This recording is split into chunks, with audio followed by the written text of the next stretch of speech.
Mots-parleurs, saison 2, épisode 7. Alors nous nous trouvons présentement dans la salle polyvalente du KTA, donc qui est le service des éducateurs spécialisés, des moniteurs éducateurs et des animateurs de San Salvador, hôpital s'occupant de personnes en situation de polyhandicap. Dans cet épisode, vous entendrez Aurélie, Céline, Julie, Maë, Maïté, Mohamed et Paul. Ils et elles se sont réunis au printemps 2024 lors de plusieurs ateliers animés par Marcus Malte, afin de lire et commenter des extraits du livre S'adapter de Clara Dupont-Mono. Ensemble, ils et elles ont donné voix à cette œuvre. Mots-parleurs est une série d'ateliers de lecture à voix haute avec la participation d'adolescents et d'adultes à l'hôpital partout en France. Pour cette deuxième saison, le projet Mots-parleurs fait entendre des œuvres de littérature française en lien avec la question du corps, thématique inspirante des Nuits de la lecture 2024. Ce projet est une création originale du Centre national du livre, en partenariat avec l'assistance publique Hôpitaux de Paris.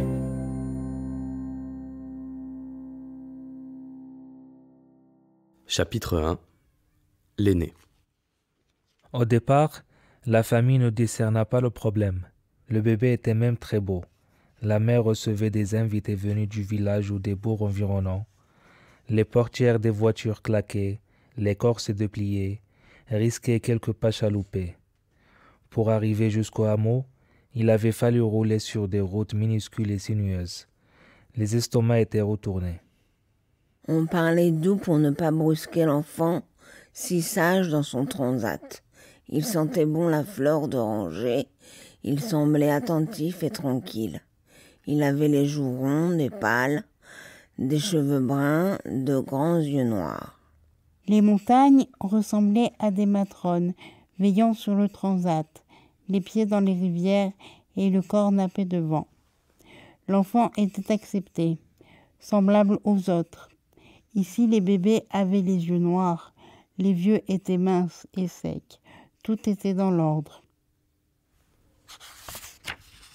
Au bout de 3 mois, on s'aperçut que l'enfant ne babillait pas. Il demeurait silencieux la plupart du temps, sauf pour pleurer. Parfois un sourire se dessinait, un froncement de sourcils, un soupir après le biberon, un sursaut lorsqu'une porte claquait. C'était tout.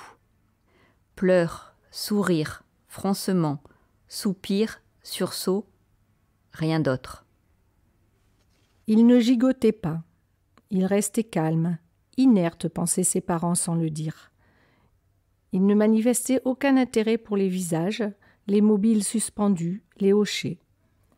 Surtout, ses yeux sombres ne se posaient sur rien. Il semblait flotter, puis il s'échappait sur le côté. De là, les prunelles virevoltaient, suivant la danse d'un insecte invisible, avant de se fixer à nouveau dans le vague.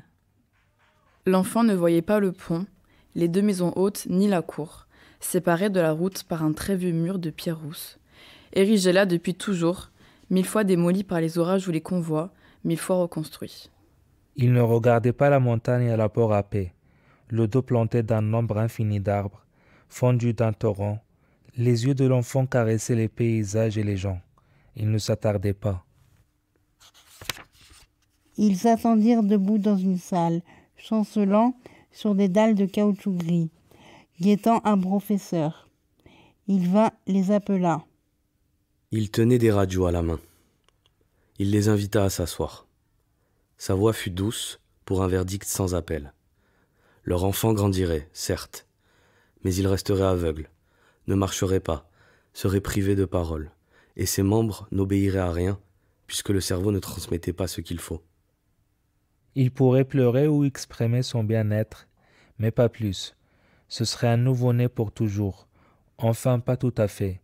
Le professeur expliqua aux parents d'une voix encore plus maternante que l'espérance de vie de l'enfant ne dépassait pas 3 ans.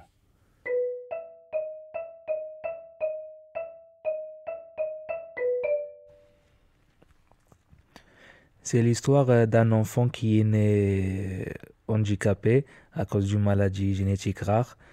Et ça a bouleversé sa famille, surtout ses frères et sœurs.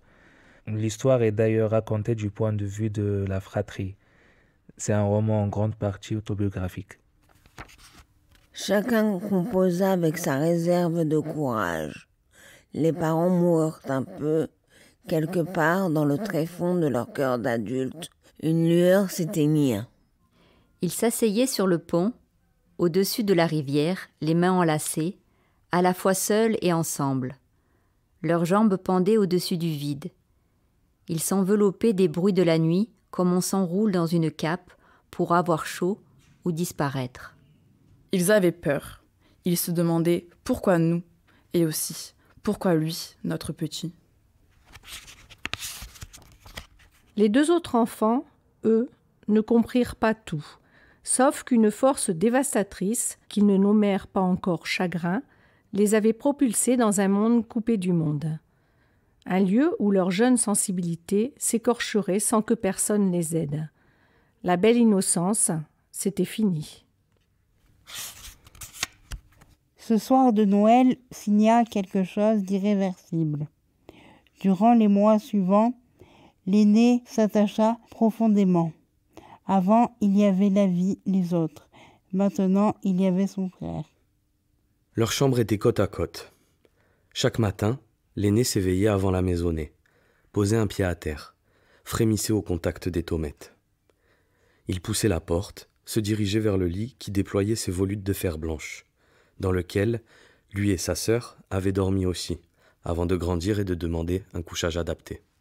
L'enfant, lui, ne réclamait rien. Il garderait donc ce lit. L'aîné ouvrait la fenêtre, laissait entrer le matin. Il savait extraire délicatement l'enfant, la main sur la nuque, le transférer sur la table allongée. Il le changeait, l'habillait, puis descendait avec précaution vers la cuisine pour lui donner une compote préparée la veille par sa mère. Mais avant d'exécuter tous ces gestes, il se penchait sur le matelas. Il posait sa joue sur celle de l'enfant, émerveillé par cette pâleur si douce, et restait ainsi, dans ce contact immobile, peau contre peau. Il aimait par-dessus tout l'impassible bonté, la primaire candeur de l'enfant. Le pardon était dans sa nature, puisqu'il n'émettait aucun jugement. Son âme ignorait de façon absolue la cruauté. Son bonheur se réduisait à des choses simples. La propreté, la satiété, le moelleux de son pyjama violet ou une caresse. L'aîné comprenait qu'il tenait là l'expérience de la pureté. Il en était bouleversé. Aux côtés de l'enfant, il ne cherchait plus à brusquer la vie dans la crainte qu'elle ne lui échappe. La vie, elle était là, à portée de souffle, ni craintive ni combattante, juste là. L'aîné lui fredonnait des petites chansons, car il comprit vite que l'ouïe, le seul sens qui fonctionnait, était un outil prodigieux. L'enfant ne pouvait ni voir, ni saisir, ni parler, mais il pouvait entendre. Par conséquent, l'aîné modula sa voix. Il lui chuchotait les nuances de vert que le paysage déployait sous ses yeux. Le vert amande, le vif, le bronze, le tendre, le scintillant, le strié de jaune, le mat. L'enfant passa ses 4 ans. Il était plus lourd à porter, puisque sa croissance se poursuivait. On l'habillait de pyjamas qui ressemblaient à des survêtements, le plus épais possible, car l'immobilité faisait de lui un être frileux. Il fallait le déplacer souvent, autrement sa peau rougissait par plaques. La position allongée avait aussi entraîné une luxation de ses hanches. Cela ne le faisait pas souffrir, mais il gardait les jambes arquées. Elles étaient maigres, d'une pâleur presque aussi translucide que son visage. L'aîné lui massait souvent les cuisses avec de l'huile d'amande. L'aîné n'a ni fiancé ni enfant. Cela, il le laisse à sa cadette. Elle aura 3 filles qui investiront la cour en criant, aux vacances, puisqu'elle habite à l'étranger désormais. Un pays, un mari, des enfants. Loin d'ici, elle s'est offert une normalité. Elle a mis un point d'honneur à combler cette malédiction du décalage, tandis que lui en reste prisonnier.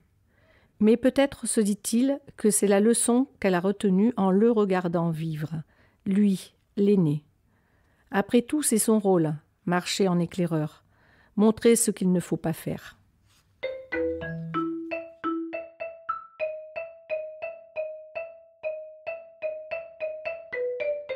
Alors pourquoi on a choisi ce livre? C'est déjà que de prime abord, ça nous a parlé. Parce que nous, ça traite un petit peu de personnes de qui on s'occupe au quotidien. On travaille beaucoup avec les familles. Et ce livre, elle aborde aussi le thème une famille, et c'est une personne qui est handicapée. Du coup, la famille explose et doit s'adapter à la personne handicapée, puis à tout ce qui tourne autour. Et même si un petit frère, une petite sœur ou un aîné ne sont pas handicapés, le parcours, ils le vivent avec cette personne. Et c'est vrai que le titre était très parlant, s'adapter, parce que justement, comme dit ma collègue Maïté, il y a cette adaptabilité, cette adaptation des familles à ce genre d'événements. Et il y a aussi, nous, dans notre quotidien, s'adapter au travail tous les jours, s'adapter aux équipes, s'adapter aux personnes, s'adapter, c'est notre maître mot ici. Et justement, il a parlé à tout le monde, ce titre de livre. En tout cas, on s'est dit, ça va faire presque une thérapie pour tout le monde, ce livre. Le thème du handicap, le titre s'adapter. Et chacun de nous était partant pour choisir ce livre. Aurélie, on vient de parler du titre s'adapter. Qu'est-ce que ça évoque chez toi, s'adapter, c'est moi qui suis normale, entre guillemets. Je vis avec des personnes qui ne parlent pas, qui ne bougent pas, donc c'est difficile s'adapter. Heureusement que j'ai la télé, quoi, parce que dans la chambre, j'ai personne à qui parler. Heureusement que les éducateurs sont là, Maïté, Paul, et qu'on a des activités comme ça, parce que dans la chambre, je fais rien à part regarder la télé. Mohamed, pour toi, s'adapter ici à l'hôpital, qu'est-ce que ça évoque chez toi? Il faut s'adapter comme elle a dit Julie et Aurélie, aux soignants, au changement d'équipe, au réveil par exemple. On n'a toujours pas envie de se lever tôt, dormir à 20h, il fait jour, ou enfin après, on s'adapte quoi. S'adapter. Chapitre 2. La cadette. Dès sa naissance, elle lui en a voulu. Il aspirait toutes les forces, celles de ses parents et de son frère aîné. Les premiers affrontés, le second fusionné. À elle, il ne restait rien, aucune énergie pour la porter. Elle n'aimait pas ses yeux noirs, si vides qu'ils ont donné des frissons, ni son souffle qu'elle trouvait fétide, ni ses genoux blancs, osseux, très écartés. On lui avait dit qu'à force de rester allongée, les articulations de ses hanches étaient hors d'usage, comme des gandés, que ses pieds grandiraient cambrés comme ceux d'une ballerine, puisqu'il ne s'était jamais posé au sol. À quoi servaient donc ses pieds, se demandait-elle, s'ils ne portaient aucun corps, n'avançaient pas. Elle n'éprouvait aucune tendresse. Ce qu'elle voyait d'abord, c'était une marionnette toute pâle qui demandait les soins d'un éternel bébé. Elle avait dû renoncer à inviter des amis. Comment inviter avec un être pareil à la maison? Elle avait honte. À la télévision, elle avait vu une publicité qui disait « Renoncer au banal ». La phrase l'avait heurtée. Elle aurait donné n'importe quoi pour un peu de banal, pour se fondre dans la masse des gens standards. 2 parents, 3 enfants, une maison en montagne. Elle rêvait de matins chantonnants et de frères aînés disponibles, de musique dans le salon, de copines le vendredi soir, de familles ordinaires, délestées, à peine conscientes de ce privilège. En la cadette s'implanta la colère. L'enfant l'isolait. Il traçait une frontière invisible entre sa famille et les autres. Sans cesse, elle se heurtait à un mystère. Par quel miracle un être diminué pouvait-il faire tant de dégâts? L'enfant détruisait sans bruit. Il affichait une souveraine indifférence. Elle découvrait que l'innocence peut être cruelle. Elle songea un moment que pour ne pas perdre complètement son frère aîné, il fallait peut-être essayer d'aimer l'enfant comme lui l'aimait. Elle disposa les grands coussins dans la cour, mais la nervosité de ses gestes le trahissait, et elle tira un coussin si brusquement qu'il se déchira. Des centaines de petites billes blanches recouvrirent le sol d'ardoise. Elle les ramassa en pestant. L'aîné ne dit rien. Nota juste sur sa liste qu'il faudrait racheter ce genre de coussin. La cadette poursuivit ses efforts. Elle tenta de s'intéresser aux purées de légumes, aux doses de dépakine, au son, puisque l'enfant ne pouvait qu'entendre. Elle aussi, elle froissa des feuilles contre son oreille, tenta de décrire ce qu'elle voyait. Les mots ne venaient pas. Elle se trouvait grotesque.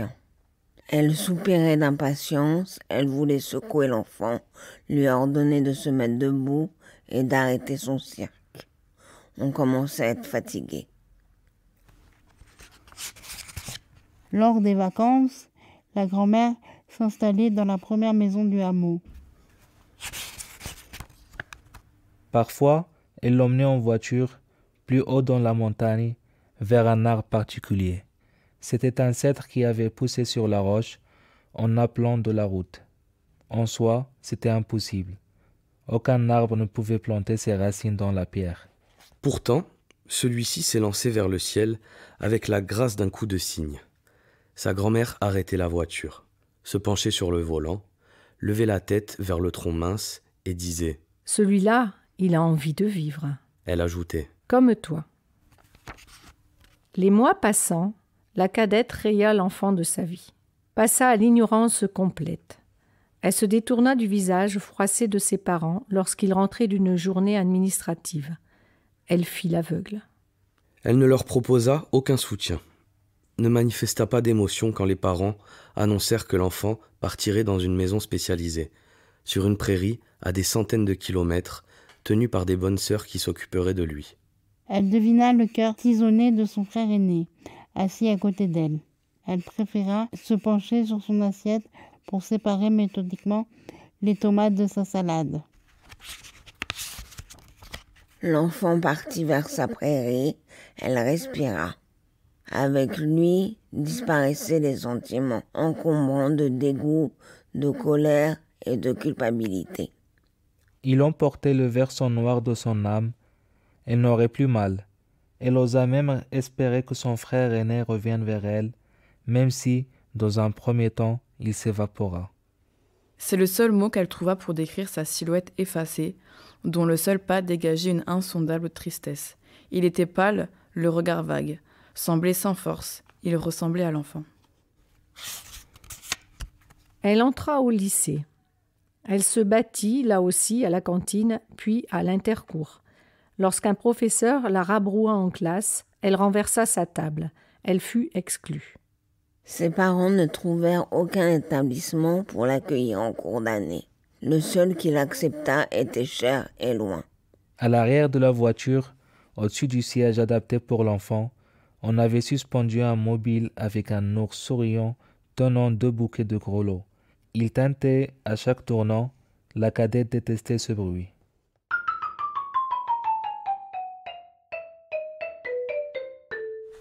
Et toi, Aurélie, ta famille, elle a réagi comment quand ils ont su pour ton handicap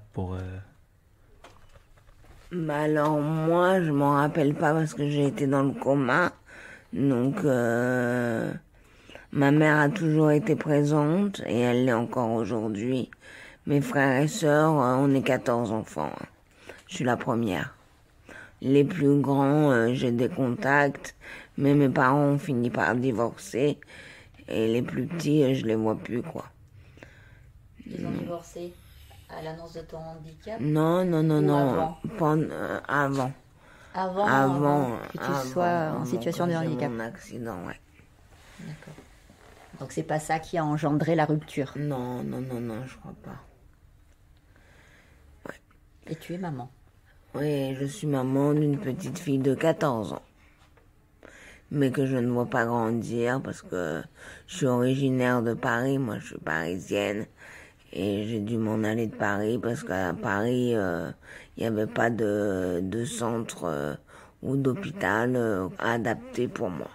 Donc ça rebondit un petit peu dans le livre où on voit le chemin de croix d'une famille pour trouver des places et des établissements adaptés, c'est ça? Voilà, et moi j'avais ma grand-mère ici qui est décédée depuis. C'est grâce à elle que j'ai trouvé l'hôpital San Salvador. Et toi, Julie, quel impact ça a eu sur ta famille, l'accident? Moi, c'est simple. J'ai qu'un seul frère et il a été très protecteur avec moi. Quand il a appris que j'étais malade, il s'est décomposé. Ça lui fait mal au cœur de me voir à l'hôpital et de me voir en fauteuil et de savoir que je ne marcherai plus. Et il vient toujours te voir, ton frère? Tu as toujours des contacts réguliers avec lui? Oui. Mais il habite à Nice. Il a 2 enfants, dont il va avoir un 3e bébé dans pas très longtemps là.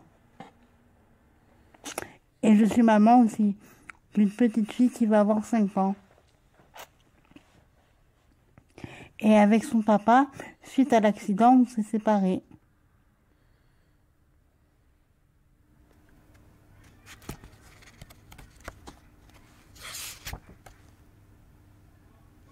Chapitre 3. Le dernier. Les parents l'annoncèrent par téléphone. Nous attendons un autre enfant. Ils le firent avec crainte, choisir leurs mots. Ce fut inutile. L'aîné habitait en ville, occupé par un cursus d'économie. La cadette faisait ses études à Lisbonne. Et maintenant, il était là. C'était un garçon, c'était le dernier. Il arrivait après les drames. Par conséquent, il n'avait pas le droit d'en créer. Il fut exemplaire, il pleura peu, s'adapta à l'inconfort, à la séparation, aux orages, ne rechigna jamais à l'effort. Il consola ses parents. Il fut le fils parfait afin de compenser celui d'avant. Le dernier n'avançait pas seul. Il le savait. Il était né avec l'ombre d'un défunt. Cette ombre ourlait sa vie. Il devrait faire avec.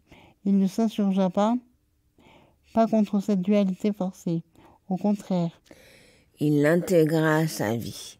Ainsi donc, un enfant handicapé était né avant lui, avait vécu jusqu'à l'âge de 10 ans. Les absents étaient aussi des membres de la famille. Il était à la fois un nouveau départ et une continuité, une fracture et une promesse. Ses cheveux étaient moins épais que ceux de l'enfant. Ses yeux étaient moins noirs, ses cils moins longs. Il se sentait moins, quoi qu'il fasse, alors que c'était l'enfant pourtant qui avait été diminué. Le dernier pensait cela sans amertume, parce qu'il ressentait une réelle bienveillance, une curiosité envers l'enfant disparu. Il aurait beaucoup donné pour l'avoir connu. Le dernier respectait infiniment la nature. Les pierres portaient l'empreinte des bêtes, le ciel était un vaste abri pour les oiseaux, et la rivière surtout était habitée de crapauds, de couleuvres, d'araignées d'eau et d'écrevisses. Sous l'impeccable vernis, il brûlait de questions. Quand avez-vous su? Que faisait mon frère toute la journée? Avait-il une odeur? Étiez-vous triste? Comment se nourrissait-il? Pouvait-il voir? Pouvait-il marcher? Pouvait-il penser? Avait-il mal? Aviez-vous mal? Il traversait des ruisseaux, ouvrait des couloirs de bruyère blanche, dérapait sur la rocaille. Parfois, une ronce mordait leur peau. Ils savaient placer leurs pieds, caler leur souffle. Lorsqu'enfin ils arrivaient sur le plateau, que le ciel ouvrait ses bras et qu'à perte de vue s'étendait le dos des montagnes, le dernier se sentait léger, enfin délesté de ses questions. Voilà, c'était aussi simple qu'un panorama, aussi limpide. Il était là tandis que l'enfant n'était plus là. Il le pensait sans dramaturgie ni tristesse. C'était le constat d'un compagnonnage. Je suis ici, tandis que toi, tu es ailleurs. Et ceci valait pour lien. Sur le chemin du retour, ils passèrent devant un cèdre planté dans la roche. L'arbre s'élançait, svelte et seul, la cadette s'arrêta. Celui-là, il a envie de vivre. Elle tourna la tête, il vit son profil dans l'air cuivré d'automne. Comme toi. Un soir de fin d'été, la cadette téléphona. Lorsque sa mère raccrocha, elle était pâle. Elle s'assit à table, elle se racla la gorge et annonça que la cadette était enceinte. Les examens sont bons. Tout va bien. Le père se leva et serra sa femme contre lui. Le dernier, lui, fut terrassé. Le futur bébé prendrait sa place et signerait le renouveau. Sa seule naissance lui volerait son rôle. Lui, il ne servirait plus à rien. Il se leva de table, saisit une orange dans la corbeille, ouvrit la porte et lança le fruit, de toutes ses forces, vers nous, dans la cour. Ce fut l'unique acte de rébellion de toute sa vie. Car, lorsqu'il se retourna vers la cuisine, il vit les visages de ses parents crispés d'angoisse. Il se jura de ne plus jamais recommencer.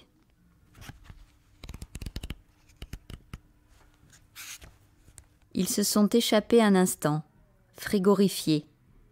Ils se postent dos à nous, tandis qu'un de leurs cousins règle son appareil photo.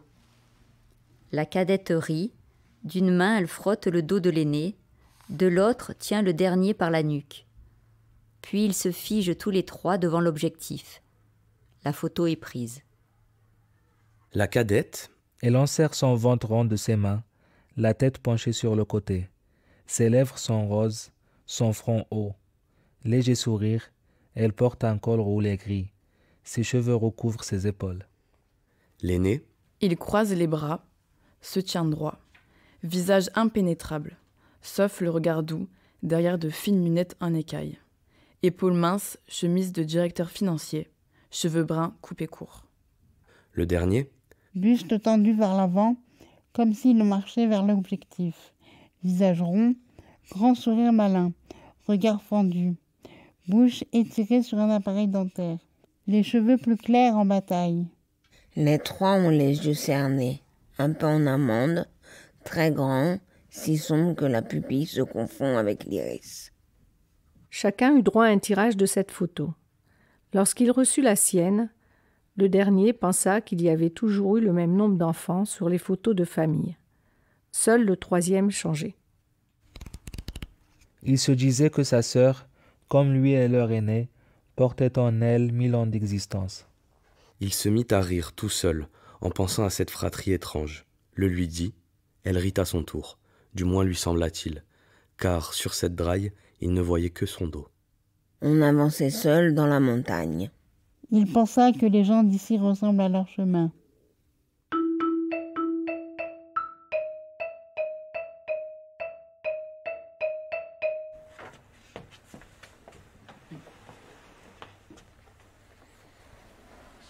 C'est quand même un livre peut-être dur. Voilà, dis-le, Julie.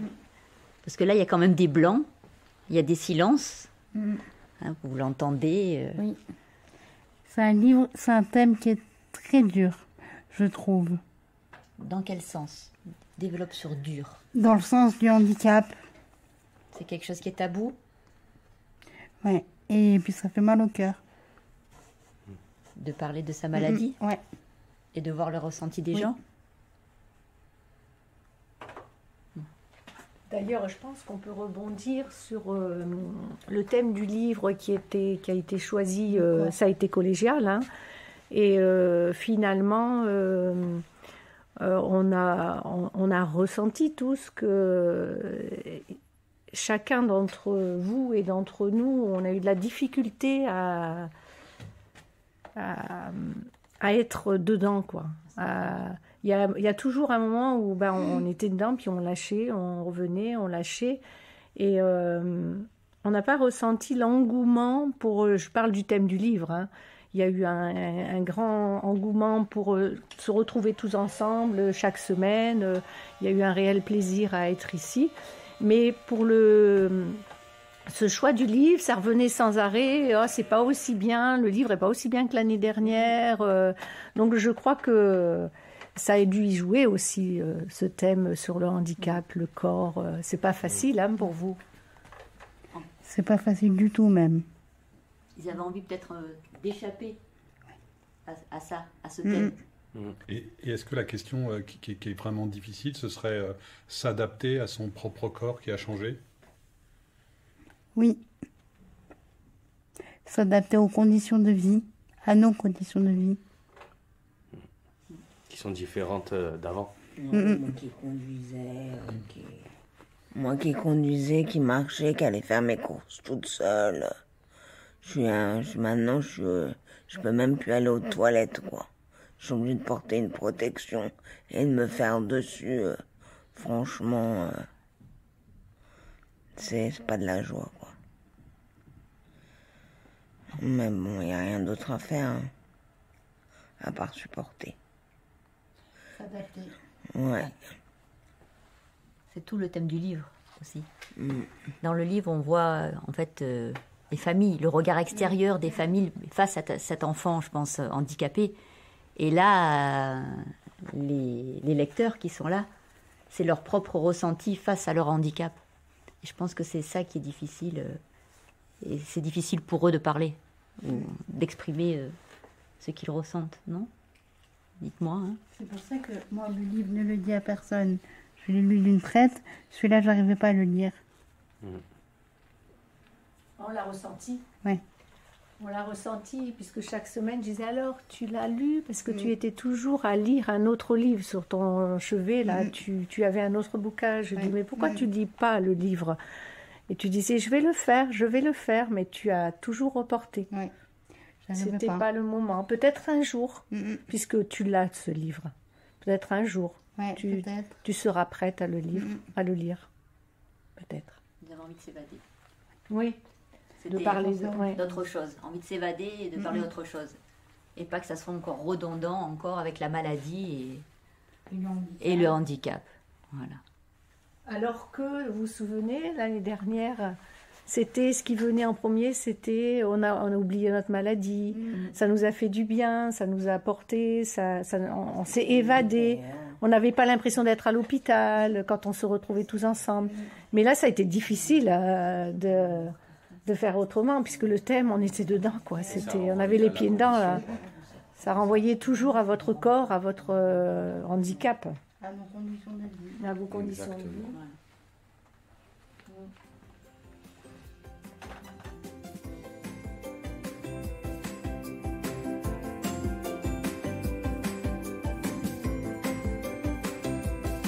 L'épisode que vous avez écouté a été réalisé par des patients et personnels du Centre d'activité thérapeutique et d'éveil à l'hôpital San Salvador de l'AP-HP situé à Hyères, accompagné par Marcus Malt, Marie-Thérèse Pop, Paul Grégoire et Isabelle Michel. Voix du générique, Solal Bigel-Ogre, finaliste 2023 du concours Si on lisait à voix haute, prise de son et montage, Benoît Artaud.